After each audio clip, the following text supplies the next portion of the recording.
Sa pamamagitan ng lalaking nagbibideo na sorry. Pag-embalsamo sa isang babae, ginawang content ng embalsamador. Sa bisperas ng hearing ng confirmation of charges laban kay dating Pangulo Rodrigo Duterte. Sitwasyon sa The Hague, Netherlands, alamin. Kumuha ang basura. Hindi namin alam kung may natabunan o wala. Panibagong insidente ng pagbuho ng mga basura na itala sa landfill sa Rodriguez Rizal. Tatlong bulldozer bumagsak sabay ng pagbuho. At ang fun video ng ex-official housemate ng PBB Celebrity Collab Edition 2.0 bago ang inaabangang Big Night.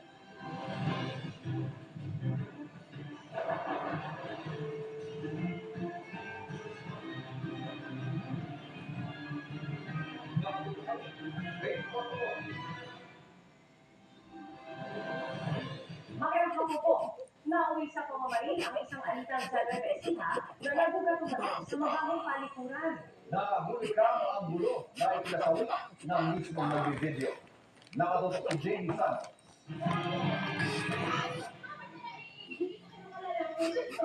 Dinig sa cellphone video ang alitan sa isang solar farm sa General Pina Nueva Ecija nitong alas 11 ng gabi ng February 15.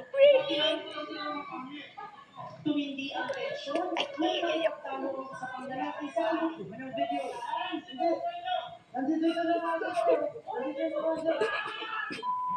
hanggang nauwi ito sa pamamaril. Nakakakuha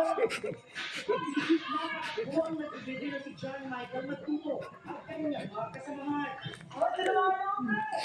Pero si Matuto, tinamaan sa tiyan at hita. Isinugod ang biktima sa ospital sa General Pino. Pero nag-iipat sa ospital sa Cabanatuan, di na siya umabot ang buhay. Inuwi sa Quezon City ang kanyang labi at ngayong araw inilibing. Batay sa investigation, parehong dahil sa lugar ang grupo ng suspect na subcontractor sa pag-install ng solar panel at ang grupo ng biktima na taga-install ng solar panel. Habang nagkipag-inuman ng suspect, una umanong nagkasagutan ng kanyang kinakasama at ang grupo ng biktima. Ang ugat ng gulong mababang palikuran. Ang sumugod po dito ay yung grupo po ng biktima. Sila po yung namita, according sa mga witness, medyo nakaramdam din ng konting takot o ba yung side ng suspect. Kaya siguro po, bumunot na siya ng kayo. Ang namaril na kinilalang si Flores Pula tumakas sa kanyang pick-up ng kanyang kinakasama. Pinutugis pa ang suspect. Noong February 16, natagpo ang abandonado ang pick-up sa bahay ng Santa Rosa. Nakuha naman ng mga otoridad ang mga basyon ng bala. Bineberika pa kung may lisensya ang baril na ginamit. Kumaliga po yung binasa natin sa kaso Bordo. Kung may papaliwanag niya po yung side niya, baka sakaling bumaba po ito hanggang depende po yun sa pagsusuri din po ng ating korte.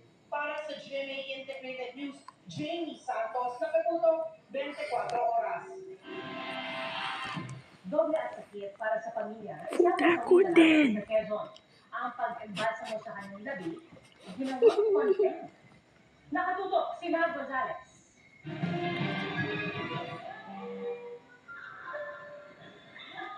Mabait, malambing at masiyahin. Ganyan ilarawan ng kanyang pamilya, 21 anyos na si Bruce. Kaya labis ang pinagpulila nang pumalo ang college sophomore noong February 8 dahil sa komplikasyon ng stage 5 chronic kidney disease. Pero ang pagluluksa, nahaluan ng galit nang madiskubre nilang ginawang content sa social media ang pag-embalsamo kay Rose. Ang hirap pa rin tanggapin na wala na nga yung anak ko.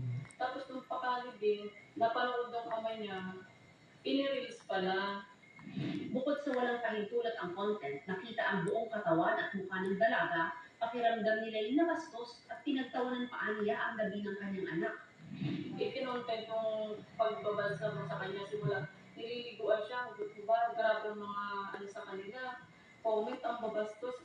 Screenshot lang ng naturang video ang naitago ng ilan niyang kaibigan para magsilbing ebidensya. Ayon pa sa ina ng biktima, napag-alaman nilang hindi umano lisensyado ang naturang embalsamador.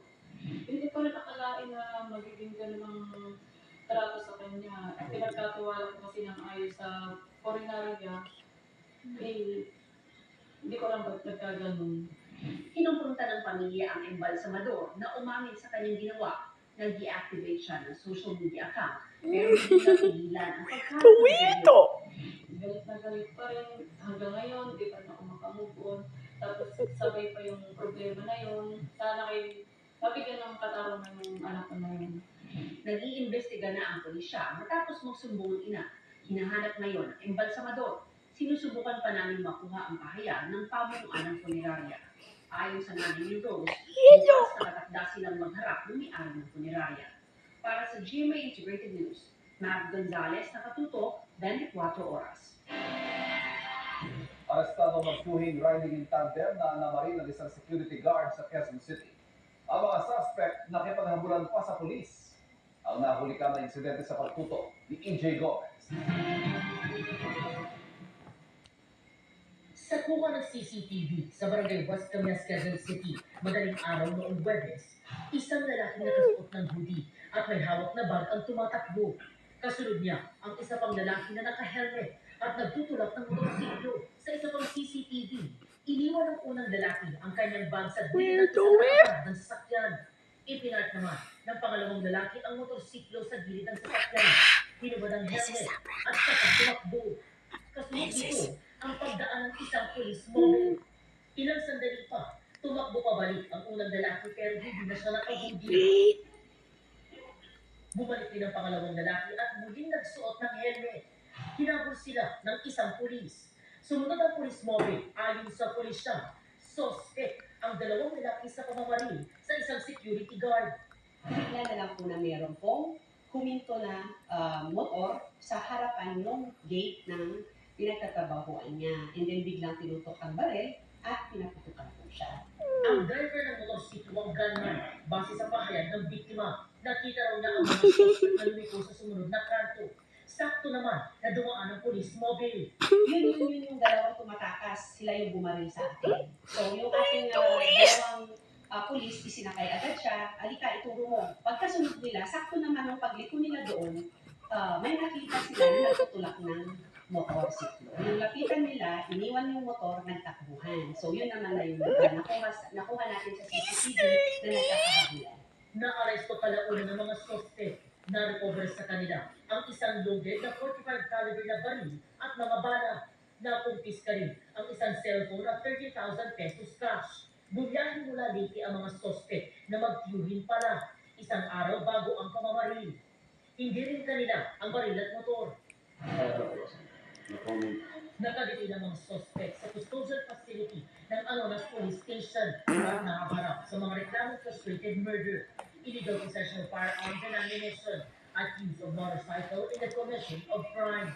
Para sa GMA Integrated News, EJ Gomez, nakatutok, 24 oras.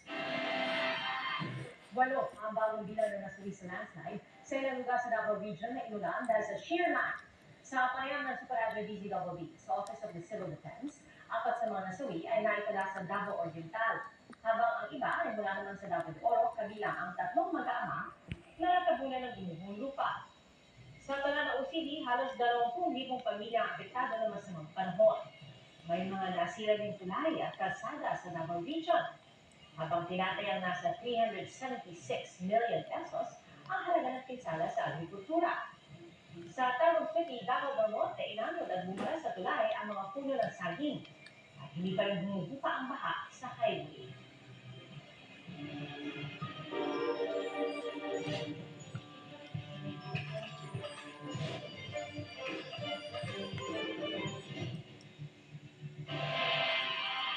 Naka-alerto ang Philippine National Police sa posibleng mga protesta kaugnay sa confirmation of charges hearing ni dating Pangulong Rodrigo Duterte sa International Criminal Court o ICC. IATNP Chief Jose Melencio Naltates Jr. Minomonitor nila ang mga posibleng mass gathering para matiyak ang kaligtasan ng publiko. Inatasan din ang mga regional unit na ihanda ang civil disturbance management teams at ang mga medical emergency responder. Tiniyak ni Naltates na ipatutupad ang maximum tolerance at mananatiling professional ang mga pulis. Panawagan din ang PNP chief sa mga magsasagawa ng protesta, huwag magpadala sa emosyon na maaaring maging dahilan sa kita at paglabag sa batas.